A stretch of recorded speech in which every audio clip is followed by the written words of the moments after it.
Democratic Republic of Congo is struggling to recover from its latest 8 years of conflict. In a country rich in natural resources, its people have been driven to the edge of survival and beyond. 3 million have lost their lives, millions more their homes and families.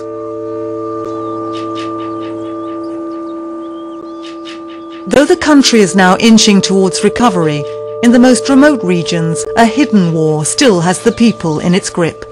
It's a war that's being waged by men, but it's extorting a horrific price from its women and children.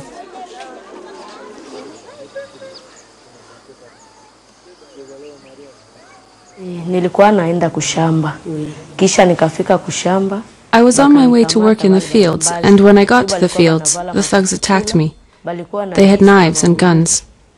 They attacked me and the first one raped me. I screamed and cried. The second one put a knife inside me and raped me again. Altogether I was raped by 7 men. I was cut and water started to pour out, with blood of course. Brutal rape has become commonplace in parts of eastern Congo. Women and children are assaulted as they go about their daily lives, at home or as they work in the fields. It's an area still plagued by warring groups, armed men who prey on local people with little fear of retribution. The most serious rape cases, like Mawazo, are brought to Panzi Hospital in the town of Bukavu for treatment. 3,600 women underwent surgery here following violent sexual assault in 2005, the youngest only 10 years old. It's interesting to try to understand how sexual violence can cause wounds and lesions as serious as we see in the women we have to treat here. Very often, after a woman has been raped, sharp or cutting objects are introduced into the genital area. And even in extreme cases, we see women who, having been raped, are then shot in the genital area with firearms. For Mawazo, the nightmare didn't end with the first attack. She was later abducted by the same men and held captive for months, repeatedly raped and abused. Her baby was born dead in the forest. In many cases, rape becomes part of a strategy of warfare, a means of terrorizing and controlling the local community.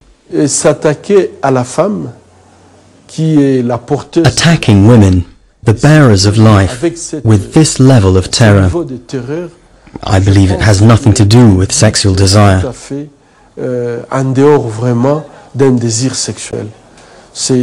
I think the aim is to destabilize and disrupt society, to bring about its complete destruction.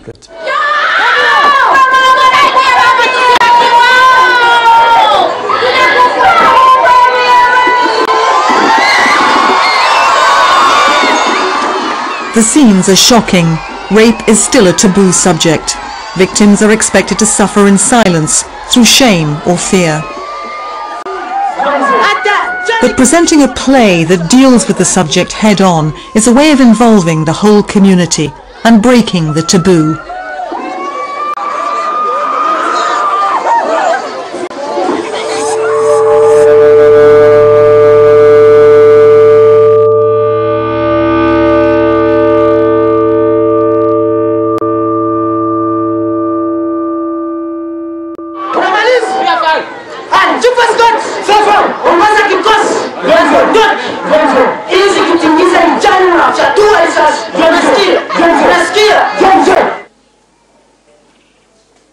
The play is part of an ICRC program to prevent rape and support the victims. They get medical help, including the morning after pill and anti-AIDS drugs. They're also offered psychological support, a listening ear, and a safe place to talk to other women who've been through the same trauma. Par notre action, le volet psychosocial notamment, on essaye de... So at the psychosocial level, we try to work with the local organizations to help these women. And over and above that, there is the economic impact on these women. They cannot go to the fields anymore. They cannot feed their family. They cannot sell the produce they grow in their fields. They cannot go to market. So the economic consequences are catastrophic. Et donc ça a des conséquences économiques catastrophiques.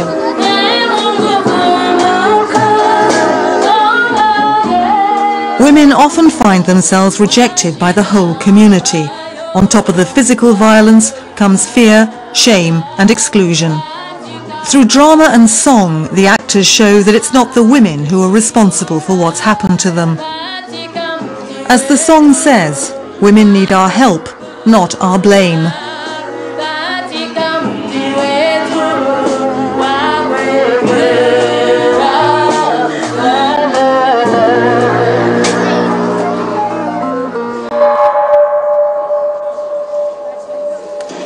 Most of these women have been referred to this specialist hospital because they need surgery following violent sexual assault.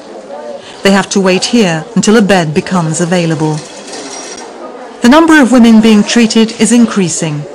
In remote areas, many more cases go unreported. The hidden battle continues. Mais le grand problème, en fait, dans l'Est du Congo, c'est que the great problem here in eastern Congo is that these acts of rape take place with complete impunity. And I think when people believe they can do whatever they like to their fellows, with no legal redress, no follow-up, then it will go on. This is really a call to all decent people, to the international community, to every well-meaning person, to take action together and say enough. It has to stop. Il faut que ça arrête. The way to stop all this is to stop the fighting. They have to take the guns away from these thugs and punish them.